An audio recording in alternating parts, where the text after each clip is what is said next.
berdoa terlebih dahulu sebelum mulainya. Mulai ya, dengan pekerjaan masing-masing dulu ya. Baik, sebelumnya karena kita hanya perkenalan di WA saja ya, mungkin supaya kita bisa lebih akrab, bisa kenalan lagi di sini. Pertama dari saya dulu, perkenalkan nama saya Amelia Rizky, dipanggilnya bisa Mbak Amel, Bu Amel, Pak Amel, kesetanya. Senyamannya kalian aja. Saya di sini sedang sebagai konselor yang akan memfasilitasi kalian dalam musik kelompok dan selain kelompok pada saat ini. Mungkin selanjutnya bisa dimulai dari Mbak Yanda. Kenalin teman, nama aku Anis Yusrilanka, teman-teman bisa panggil aku Anis. Asalku dari Kalimantan Timur, saat ini kuliah di Universitas Negeri Malang, jurusan Budaya dan Konseling. Sebelumnya semua perkenalkan, aku Afif Pertoman, teman-teman bisa panggil aku Afif. Aku dari Kota Garut, Jawa Barat. Aku juga kuliah di UM, jurusan bimbingan konseling juga. Perkenalkan, nama aku Adinara Ferisniani, teman-teman bisa panggil Naura.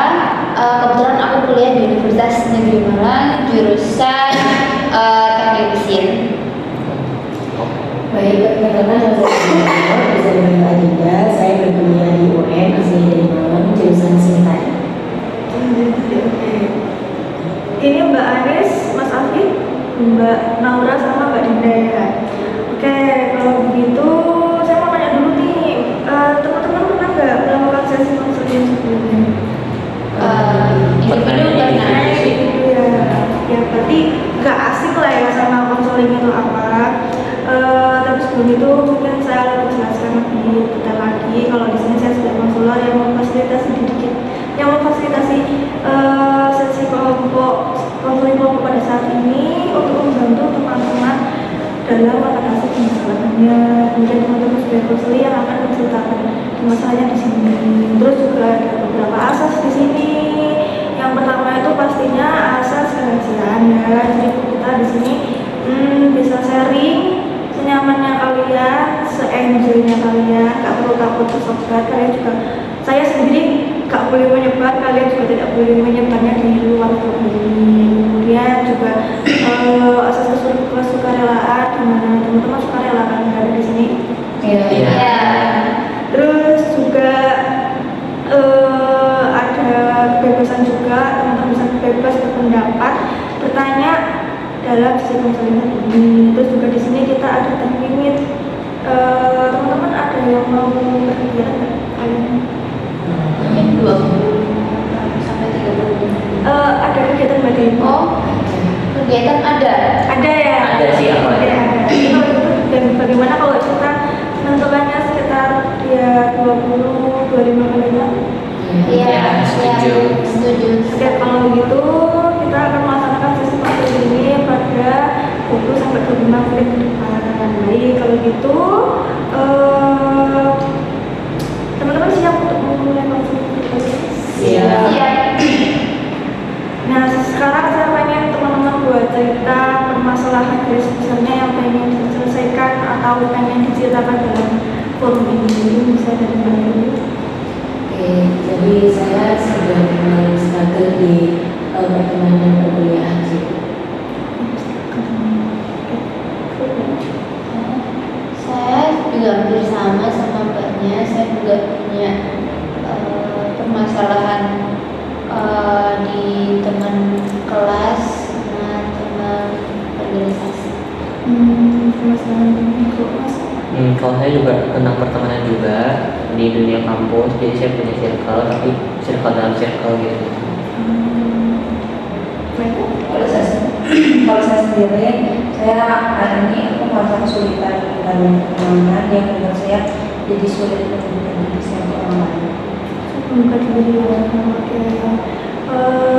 Dalam pertemanan teman-teman ini cukup bervariasi ya, cuman dalam konteks pertemanan. Nah, dari sini di sisi konseling ini karena keterbatasan waktu tadi kita menyepakati satu konseling dulu yang akan kita identifikasi secara lanjut. Kemungkinan untuk teman-teman siapa nih yang pengen masalahnya untuk dibicarakan secara lanjut? Anis ya. Oke. Mbak Anis, apakah berkenan untuk menceritakan permasalahannya? Iya, betul. Oke, kalau gitu kita akan memulainya ya Mbak. Bisa diceritakan.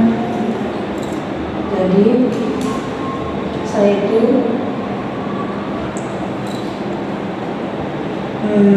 apa ya? Saya itu dulu gak punya teman dulu dari SMP SMA gitu. Nah jadi mengakibatkan saya ini sekarang kalau berhadapan dengan orang lain itu jadi gak bisa apa adanya tampil. Jadi kayak seakan-akan itu kayak saya pengennya tampil yang mereka tahu tuh saya orangnya tuh kayak baik-baik aja kayak gitu. Jadi nah yang kayak gitu jadi membuat saya sulit untuk membangun pertemanan dengan orang lain. Gitu. Oke, pertama saya izin cepat Mbak ya, karena ini untuk hubungan pribadi saya nggak akan saya ceritakan kemana-mana. Dari ceritanya Mbak Anis ini, jadi Mbak Anis ini sedang merasa kesulitan dalam pertemanan Mbak ya. Terus kemudian juga akhirnya interaksinya dengan orang lain itu tidak real gitu, tidak Mbak Anis, diri Mbak Anis sendiri gitu. Nah dari cerita Mbak Anis ini apakah ada tanggapan, saran atau pertanyaan dari teman-teman? Oke, silakan Mbak. Dari ceritanya Mbak Anis tadi, Mbak Anis kan ini ya apa namanya, jadi kayak istilahnya kayak takut temennya itu ngejauhin Mbak Anis gitu ketika Mbak Anis mama, jadi Mbak Anis jadi gak bisa jadi diri sendiri ketika berteman sama orang. Ya gitu kan dinamikanya. Iya benar. Nah mungkin mungkin ada nggak sih hal yang kayak di awalnya tuh memicu kejadian itu, Mbak? Sebenarnya ada. Saya tuh kalau saya ceritain dari awal itu dari SD itu sebenarnya peralihan dari SD ke SMP.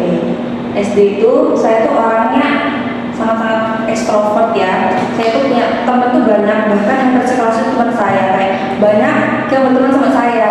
Saya juga ya kayak deket juga sama guru-guru kayak gitu. Jadi kayak barat saya ini kayak unggulan gitu loh di sekolah tersebut untuk pas SD.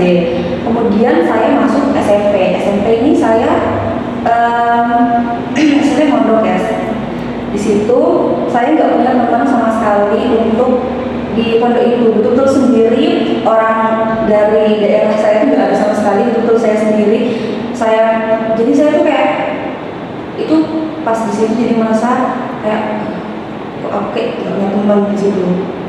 Karena lingkungan yang asing, jadi saya terkesan menutup diri saya terhadap orang lain. Jadi pas SMP itu aku betul-betul gak punya teman. Pokoknya pas habis, sebenarnya yang merasa SMP itu gak merasa ya. Merasanya itu pas COVID, kan saya kena COVID.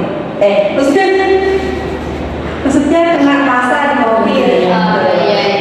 Nah di situ saya merasa kayak saya nggak punya teman sama sekali.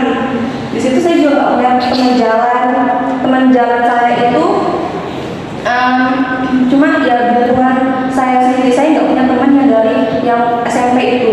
Nah dari situ pas SMA saya jadi kayak mencoba untuk kok aku nggak punya teman, masa SMA aku kayak gitu lagi.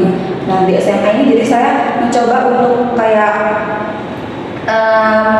apa yang membuat saya teman-teman saya ini bisa kenal, bisa mau berteman dengan saya. Itu saya dengan ya kayak jadi kayak membuka dirinya itu kayak jadi kayak suka membuat orang lain senang ketika melihat saya, kayak misalnya Jadi kayak gitu.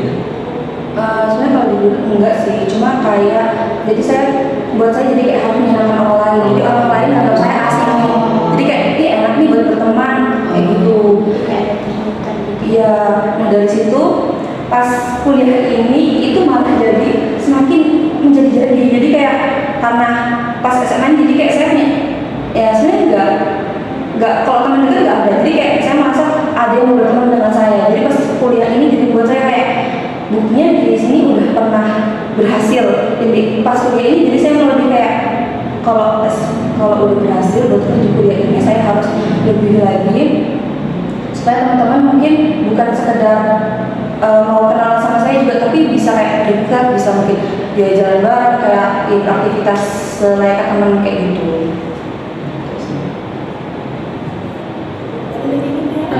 Mungkin aku pengen nanya aja sebelumnya Mbak Anis pernah kayak mencoba jadi bentar.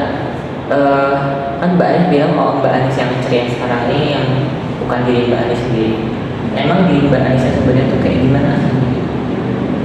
Kalau dari aku sendiri tuh ya sebenarnya kalau yang aku pribadi aku sebenarnya suka kayak ngumpul bareng-bareng sama orang tuh suka, cuma sebenarnya aku lebih suka lebih suka sendiri sebenarnya. Jadi kalau di lingkungan sekitar itu kayak jadi aku maksain diri supaya kelihatan apa ya bisa berbaur sama orang lain.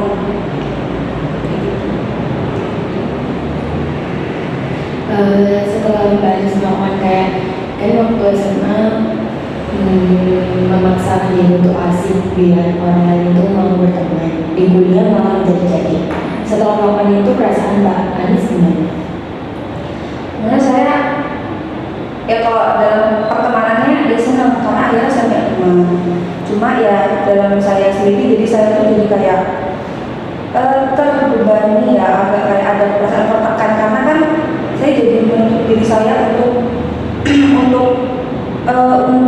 sempurna mungkin di depan orang lain karena yang terbebani juga saya tuh jadi nggak ada perasaan yang buat saya tuh menjadi kepribadian tersebut. Kayak saya tuh nggak ingin orang lain tahu apa kekurangan saya. Jadi saya berpikir takutnya kalau mereka tahu kelemahan saya, jadi mereka jadi kayak kelemahan saya itu jadi pemicu, jadi kayak apa ya buat mereka jadi berpikiran negatif, jadi nggak mau berteman sama saya. Jadi saya sekarang ingin menunjukkan yang baik-baik aja, baik-baiknya aja, nggak punya orang lain tahu apa sisi buruk saya. Dari sini apakah ada yang ditanyakan atau ditambahkan lagi? Sudah?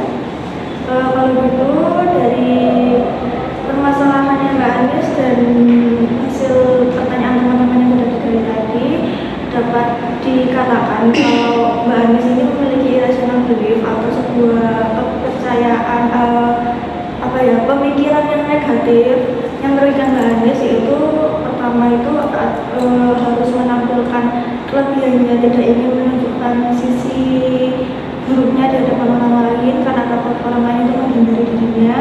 Terus juga harus menjadikan diri dia itu bisa menyenangkan untuk orang lain juga, ya balik lagi untuk dapat teman tadi. Terus akhirnya tapi dari situ ternyata harus juga masa kesepian karena nggak bisa jadi dirinya Mbak sendiri. Nah dari irrational belief-nya Mbak Anis ini ada nggak tanggapan atau pertanyaan yang ingin disampaikan oleh teman-teman?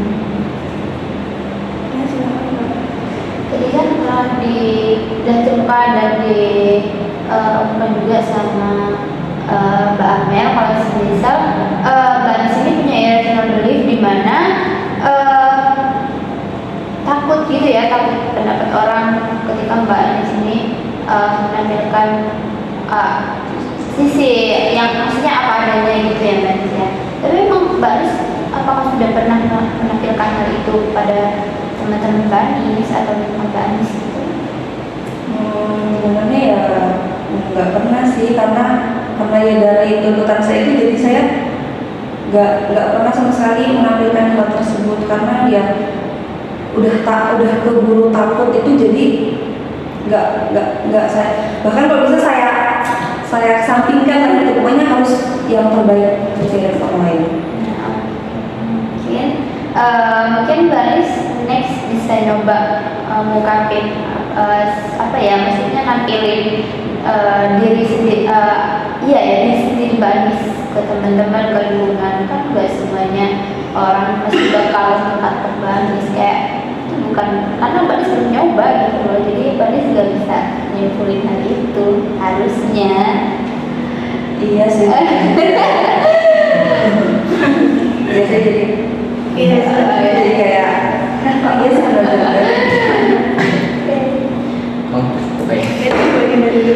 Dengan punishment itu diri sendiri untuk sempurna di mata orang lain, memangnya apakah statement dengan harus menuntut dirinya itu membantu hidup Mbak Anis, dan apakah kedepannya Mbak Anis bisa hidup seperti itu terus dengan tuntutan itu?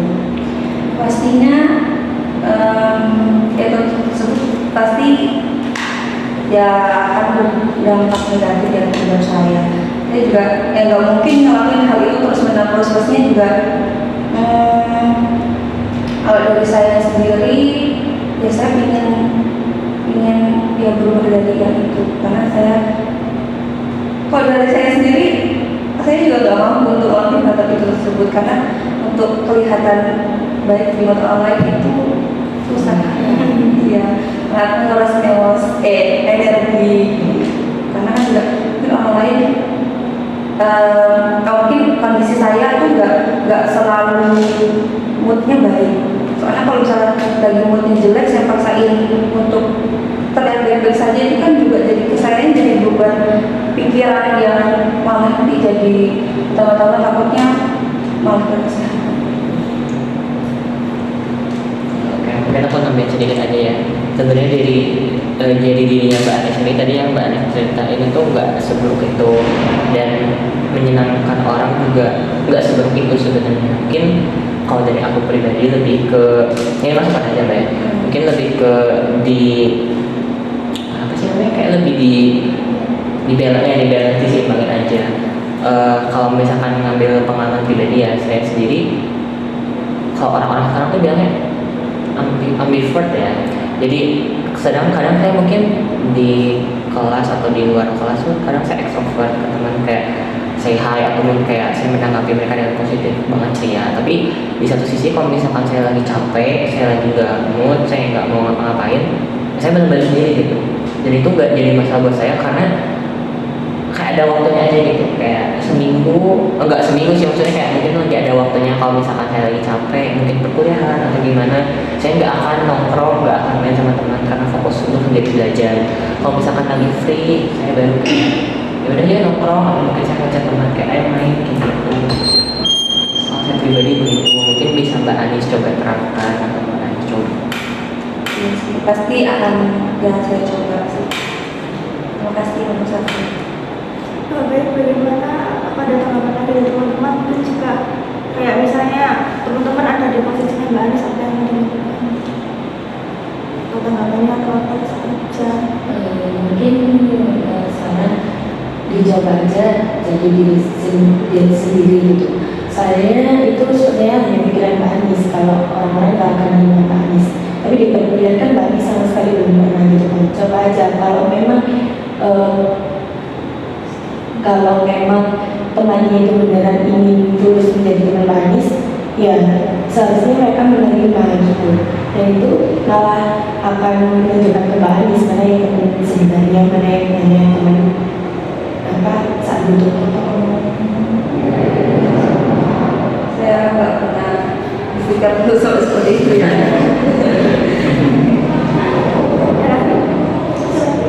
Terus pesan lagi kan ini sih Mbak Anis ya, mungkin ada hal yang mungkin aku udah terang dikit, kayak Mbak Anis mungkin takut orang ngomongin Mbak Anis, mungkin bukan Mbak Anis gitu kan. Tapi kita kan hanya manusia biasa ya Mbak Anis, penuh dengan khilaf dan kesalahan, dan kita nggak bisa menuntut orang buat yang kita selalu baik di depannya. Kadang-kadang kita juga nggak apa-apa kok dilihat jelek ke orang tuh, mungkin dia ngeliat jelek, tapi kan di sisi lain orang ngeliat kita baik, kan nggak semuanya.